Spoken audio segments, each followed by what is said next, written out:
Primeiro, de um ponto de vista de método, o que a gente nota é que muita gente, ao analisar acontecimentos anteriores, procura usar uma metodologia diferente daquela para analisar os acontecimentos atuais.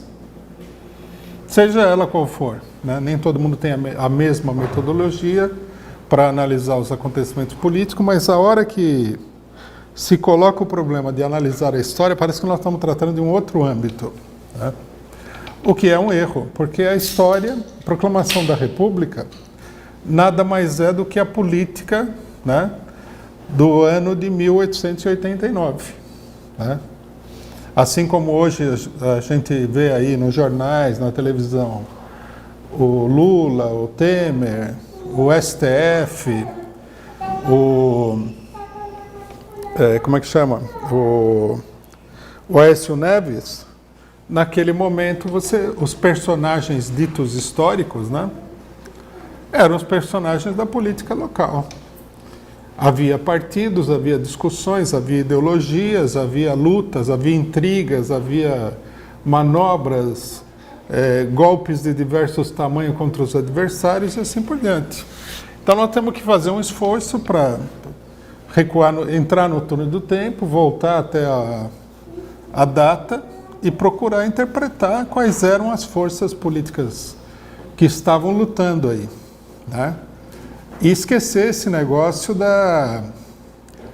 daquela tentativa de criar uma imagem sagrada dos acontecimentos históricos, né? Esses acontecimentos históricos, eles nada mais são do que acontecimentos políticos que ficaram recuados no tempo. Então, eu acho que a primeira confusão se dá nessa questão, né? Há outras fontes de confusão, vou procurar apontar aqui. Também não vou fazer uma longa exposição, porque o tema requereria uma palestra à parte, né? Mas, basicamente, quais eram as coordenadas fundamentais da política no momento da abolição? Primeiramente, nós temos que compreender o caráter do Estado e do governo, assim como nós temos que fazer isso no Brasil de hoje. O governo imperial, o governo Dom Pedro II, assim, continuação do governo Dom Pedro I, era um governo profundamente reacionário. Essa é fonte de confusão quando se estuda a história, porque os historiadores eles têm uma tendência a confundir as manobras políticas com traços de personalidade. Então, Dom Pedro II, tanto Dom Pedro I como Dom Pedro II, são personagens um pouquinho complexos para governos de tipo autoritário. Dom Pedro I não confunde ninguém, porque na historiografia é uma campanha contra ele, dizendo que ele é autoritário, né? O que é uma coisa interessante, porque se vocês tiverem oportunidade de ler livros de história de Portugal, ou mesmo visitar Portugal, vocês vão ver que lá ele é considerado como um grande libertador, né? Porque ele foi o primeiro membro da Casa Real a adotar, né, uma posição firme a favor da monarquia constitucional, inclusive no Brasil. A gente vê que a primeira Constituição brasileira veio dele.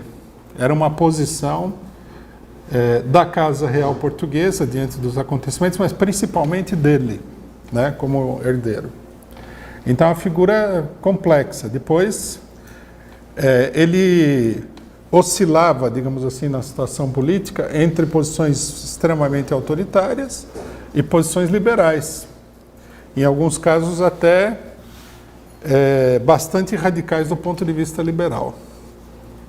Dom Pedro II adotou a mesma política. Então, ao mesmo tempo que a monarquia era uma monarquia retrógrada, do ponto de vista social, nós vemos que havia um esforço, né, de Dom Pedro II de mostrar uma fachada liberal. Ele procurava, né, como, digamos assim, integrante de um poder institucionalmente bonapartista, que era o poder moderador, ele procurava se equilibrar a situação entre os liberais e os conservadores, dependendo da situação. No entanto, a origem do segundo governo imperial era um golpe extremamente reacionário, que foi o golpe da maioridade, seguido pelas eleições do cacete, né, um conjunto de ações reacionárias. Então nós temos aí um governo reacionário que se apoiava sobre os latifundiários, escravagistas, né, e que manobrava devido à debilidade da monarquia. Muita gente confunde a manobra política forçada da monarquia para a autopreservação com um liberalismo real da monarquia, né? Isso é uma coisa errada. A monarquia não era nem um pouquinho liberal. Simplesmente que ela procurava levar em consideração, né, a turbulência política que existia no país. A partir da Guerra do Paraguai, o governo imperial entra em crise, né? Os movimentos de oposição, principalmente republicanos, começam a crescer, e nós temos aí uma situação extremamente crítica com o problema da abolição da escravidão. As revoltas de escravos começam a crescer, né, principalmente em São Paulo, onde havia se agrupado a maior parte dos escravos na lavoura do café, e isso vai se transformando numa grande crise. Muita gente, quando analisa essa história, faz uma outra confusão, que é a seguinte: que a escravidão já era um modo de produção condenado. Em vários estados já não existia, etc. e tal. Ela se concentrava em São Paulo, no Rio de Janeiro, principalmente, um pouquinho em Minas Gerais. Nos outros estados ela era já mais residual, sem importância econômica e tudo mais. Só que as pessoas, quando analisam isso aí, também costumam desconhecer o mundo real, que é o seguinte: para os escravagistas não era tanto um problema de mão de obra, né?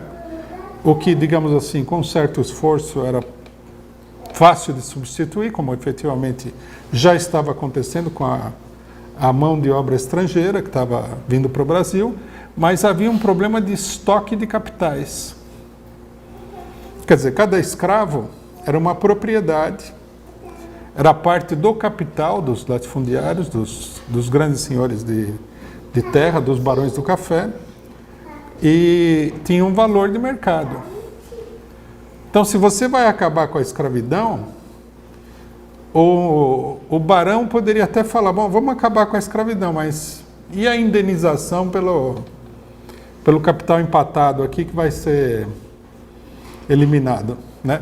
Ninguém nunca pensa nisso daí, mas um dos grandes debates era esse daí.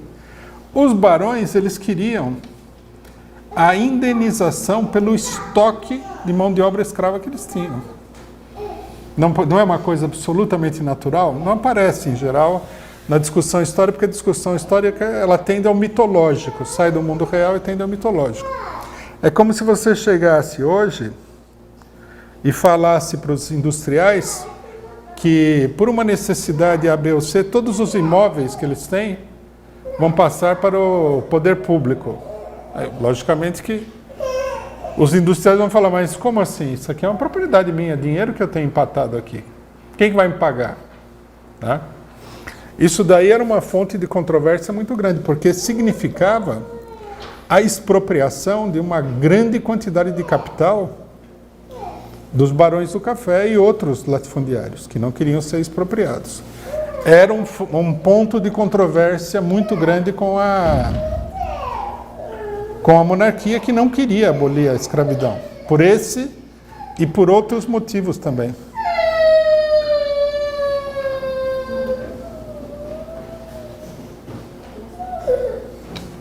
Bom, normalmente quando a gente analisa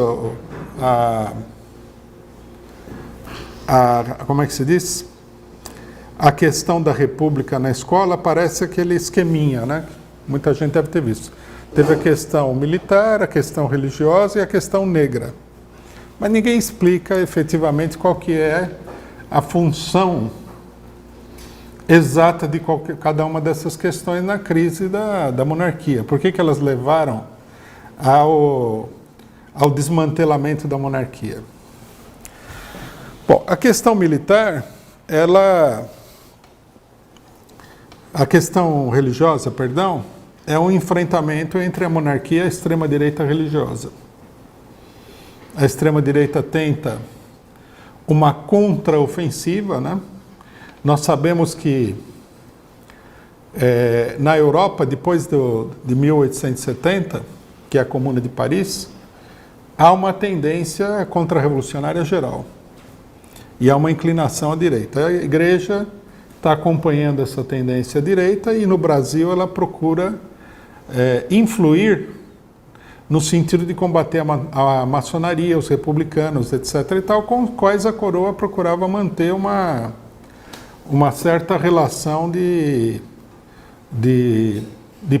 amigável, né, para evitar o desmantelamento numa situação de fragilidade. Então nós vemos com essa questão religiosa, esse é o significado da questão religiosa, que há uma polarização crescente entre a direita e a esquerda. A abolição, que muita gente considera que foi mais uma farsa da história do Brasil, foi na realidade um gigantesco movimento popular em favor da abolição, com lances extremamente revolucionários, principalmente em São Paulo. Não vou descrever todos os detalhes aqui, mas foi assim.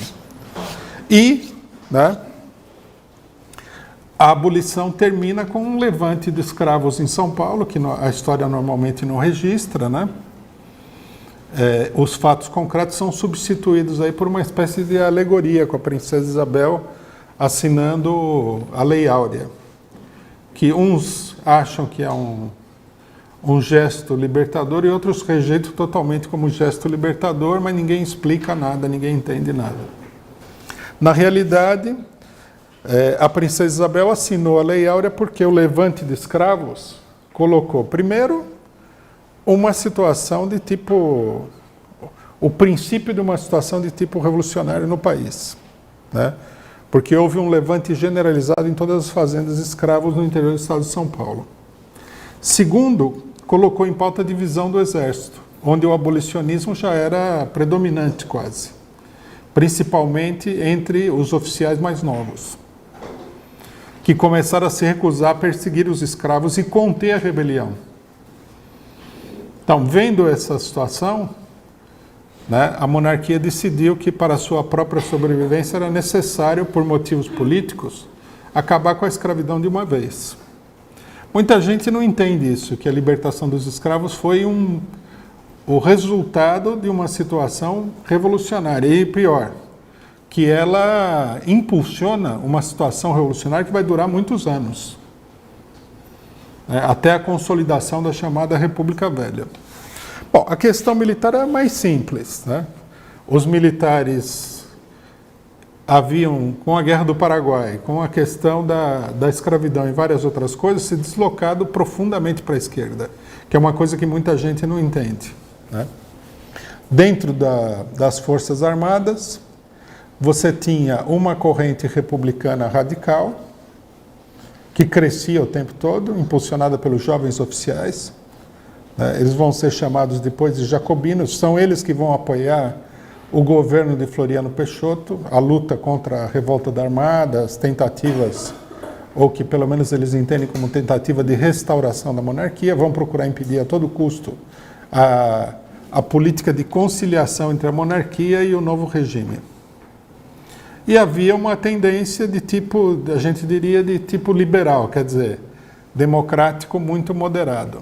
Esses são os que efetivamente vão proclamar a República, a tendência liberal, juntamente com alguns setores republicanos não tão radicais, né?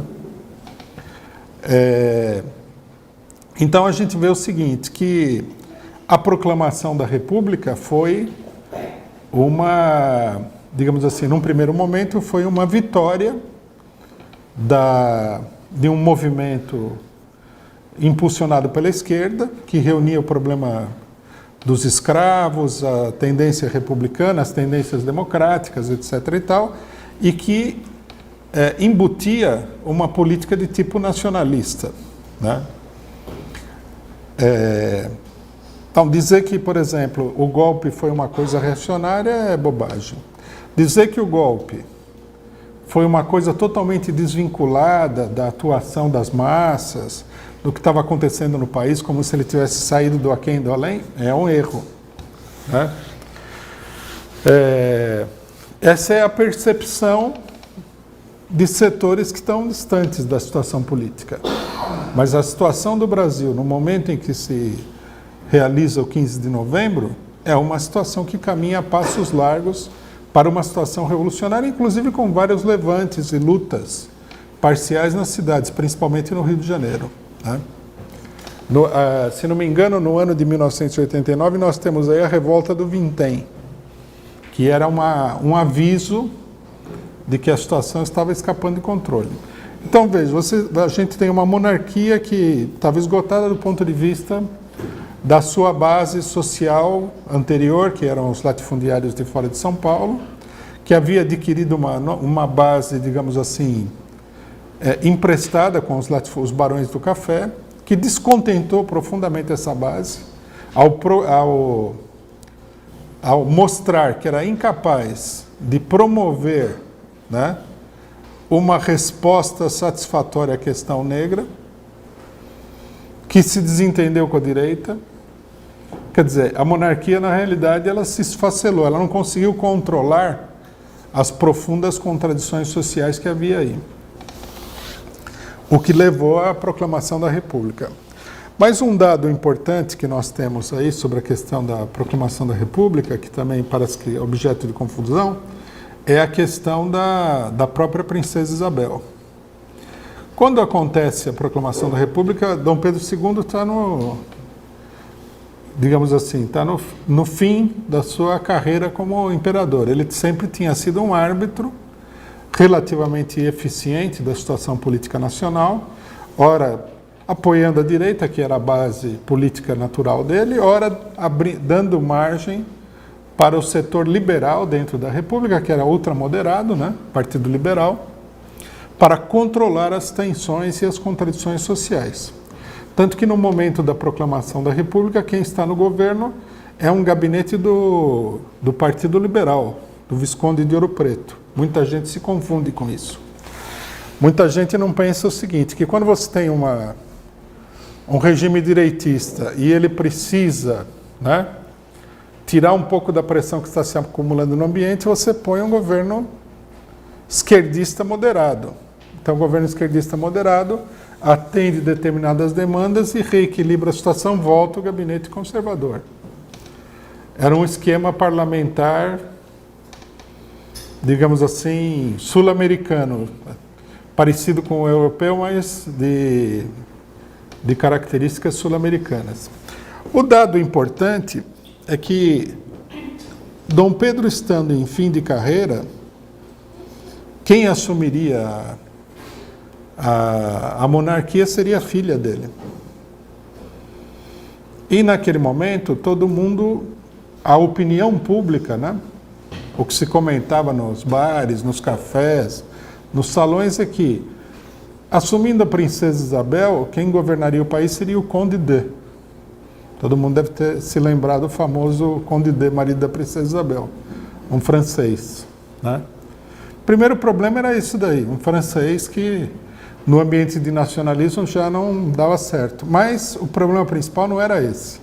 Ele era um representante da ala ultramonárquica, da direita dentro da monarquia.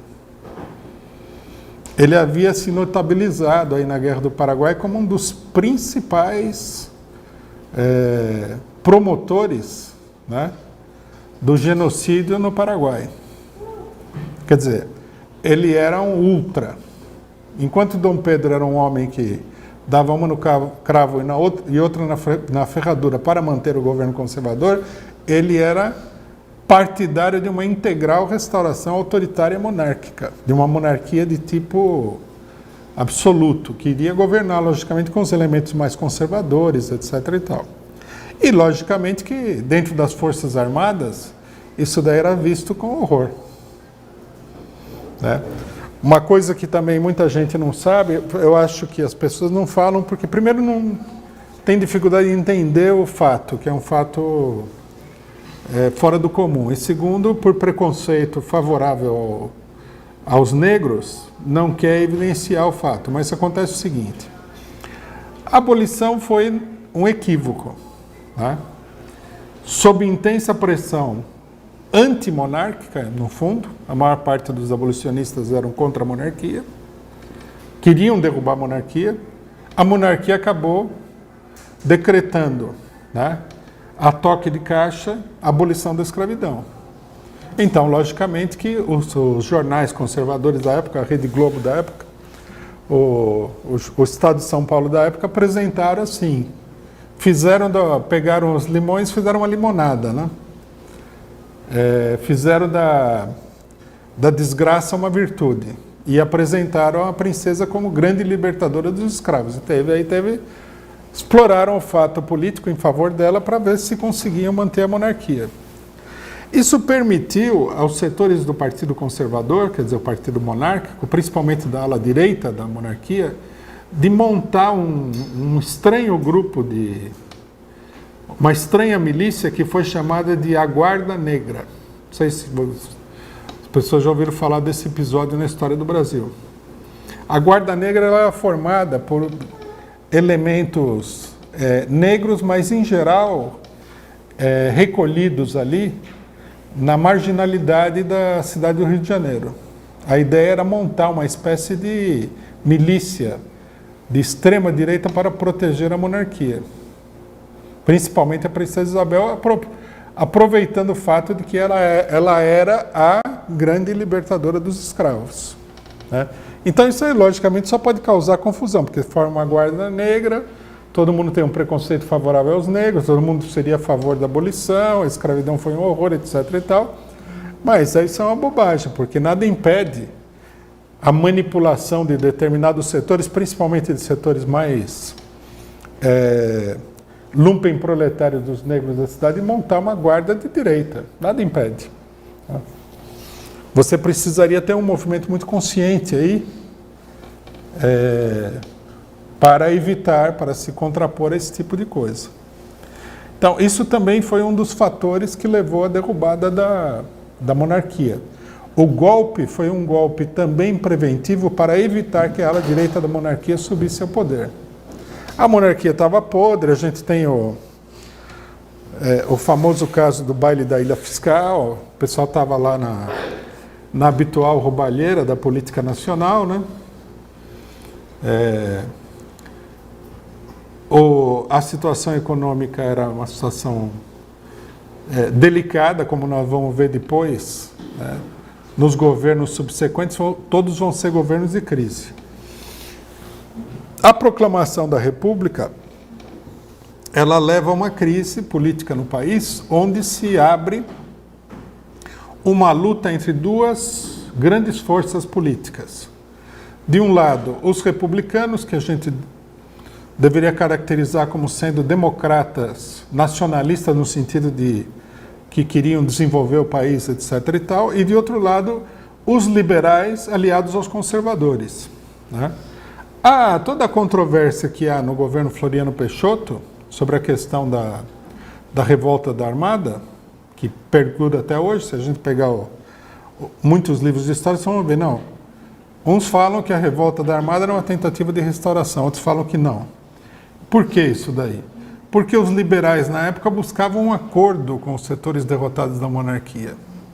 Era tradicional política brasileira. E o Floriano Peixoto, que era das Forças Armadas, que também era um conservador, é uma coisa também confunde a cabeça de todo mundo, mas apoiado nas alas mais radicais das Forças Armadas, foi obrigado a enfrentar a revolta da Armada e derrotar. Ele estabelece uma ditadura, né, para levar adiante essa luta. Os setores liberais condenam a ditadura, os setores radicais apoiam a ditadura. E a tradicional, como é que se diz? Impenetrabilidade da política brasileira para análises superficiais, porque vocês veem que as diversas figuras se misturam, mudam de lado, etc. e tal. Mas você tem que manter o centro da análise. E o centro da análise aqui, né? A situação era revolucionária e não havia maneira de recuar para um entendimento com as forças conservadoras. As forças conservadoras vão ter que atravessar todo um período, né, para derrotar as tendências radicais. Isso só vai acontecer no primeiro governo civil da República Velha, Prudente de Moraes. O Partido Republicano Nacional, que só participa de uma única eleição, né? Depois ele vai se dividir em partidos regionais, faz uma enorme campanha, provavelmente, como a gente vê hoje, que as campanhas são financiadas pelos norte-americanos, naquele momento, com certeza, financiada pelos bancos ingleses, derrota o candidato da esquerda e assume em nome da Frente Única da Oligarquia, que é os setores liberais da República Velha, do café, e os setores conservadores do antigo regime. O governo Prudente de Moraes, que é o fim, digamos assim, o último capítulo da crise revolucionária, né, que começa com a abolição, passa pela República e tudo mais, aqui eu acho que é interessante contar um episódio que também é motivo de muita confusão.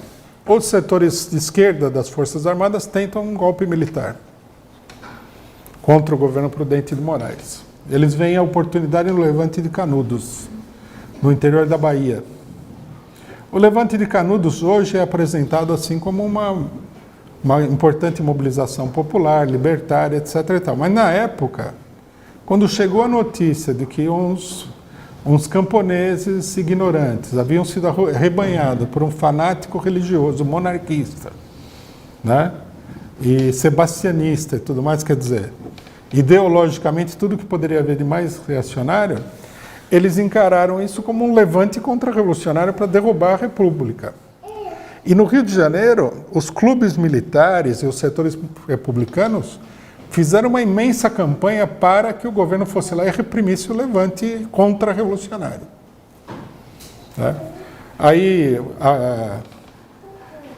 eles escolheram, na segunda expedição para Canudos, um dos chefes florianistas mais importantes, o famoso Coronel Moreira César, que era um homem ao mesmo tempo da ala republicana e da linha dura das Forças Armadas. O apelido dele era o Corta-Cabeças. Ele já tinha reprimido um levante religioso na Guerra do Contestado e tinha sido implacável, né? Ele era considerado assim como uma espécie de Robespierre das Forças Armadas brasileiras. Então eles achavam o seguinte, que ele iria lá, esmagaria o levante de Canudos, né? Voltaria como herói da República, que esmagou os contra-revolucionários, e iria derrubar, através de um tradicional golpe militar, o governo da oligarquia, que era do Prudente de Moraes, estabelecer uma ditadura que era o que os republicanos queriam. Os republicanos, eles tinham clareza de que o regime eleitoral, que era herdado do Império, era totalmente desfavorável, assim como aconteceu na Revolução de 30, como acontece hoje, esse regime eleitoral aí, que ninguém fala do regime eleitoral, ele é extremamente desfavorável para o povo. Então eles queriam, como eles eram todos militares, não estavam de conversa, né? Não era o PT que queria arrumar firulas. Eles queriam era já estabelecer o reino da espada aí e mudar o país pela força, sem perguntar nada para ninguém, que é o hábito dos militares. O problema foi que a expedição do Moreira César foi derrotada e ele mesmo foi morto. Isso daí abriu uma crise no republicanismo, que acabou por não levar ao golpe de Estado. O último ato dos republicanos foi um atentado que eles fizeram contra o presidente da República, que acabou matando o ministro da Guerra que estava do lado dele. Tentaram matar o presidente da República, mataram o ministro da Guerra. Quando eles mataram o ministro da Guerra, já enfraquecidos, tendo sido derrotados em Canudos, tendo sido derrotados nas eleições, o governo, aliado aos chefes militares mais direitistas, fecha todos os clubes militares no Rio de Janeiro, coloca na ilegalidade os jacobinos e acaba a tentativa de quebrar a República Velha. A partir daí, o que a gente vê, né, com a consolidação, é a República Velha, que é uma das coisas mais reacionárias que o Brasil já teve. Tão ou mais reacionário do que o Império, né? Mas esse é o sentido geral dos acontecimentos. Quando a gente, ao fazer a análise política, nós temos que perguntar por que as coisas se sucedem, né? Por exemplo, apresentar que naquele momento, no Rio de Janeiro, todo mundo era reacionário, e o Antônio Conselheiro, que era monarquista e tudo mais, era progressista, e isso daí era o conflito que estava se abrindo, é uma coisa... criar uma ficção. Tudo bem que você pode pegar o caso de Canudos como um exemplo da resistência popular, porque finalmente eles não estavam cientes de nenhuma política, nem monarquista, nem republicana, nem nada. Mas abstrair tudo para deixar o negócio numa coisa artificial é besta, né? Falar que a proclamação da República, porque foi um golpe militar, que foi um golpe militar, é reacionário, também é besta. Nem todo golpe militar na história foi reacionário. Tem um monte de golpes militares reacionários, mas tem outros que têm um caráter progressista. Tudo tem que ser analisado, né? Ignorar toda a luta de classes que vem um pouco antes da República até a consolidação da República Velha também é uma maneira de fazer uma análise completamente confusa e sem sentido, né? Bom, eu não vou me estender mais porque não é o nosso tema aqui, nós estamos atendendo um pedido aí. Eu acho importante falar um pouco disso porque ajuda na compreensão do método que a gente deve usar na análise política que nós estamos fazendo dos dias de hoje, né? A história, mesmo a história mais antiga, é igual à política dos dias de hoje, num certo sentido, né? Se alguém deu um golpe de Estado, por algum motivo deu e tal. Alguma coisa estava acontecendo, havia forças em conflito, interesses das classes sociais. Nós não podemos transformar a história da humanidade numa história mitológica. Nós temos que recuperar os acontecimentos da história para uma história que é, na verdade, a política transformada em história. Nós, da Causa Operária TV, queremos uma TV que fique 24 horas no ar, para rebater todo o monopólio da imprensa golpista. Para isso, precisamos do dinheiro, precisamos da sua contribuição. Para contribuir, é só entrar no link que vai aparecer aqui na descrição e contribuir com o quanto puder e o quanto quiser. É isso daí.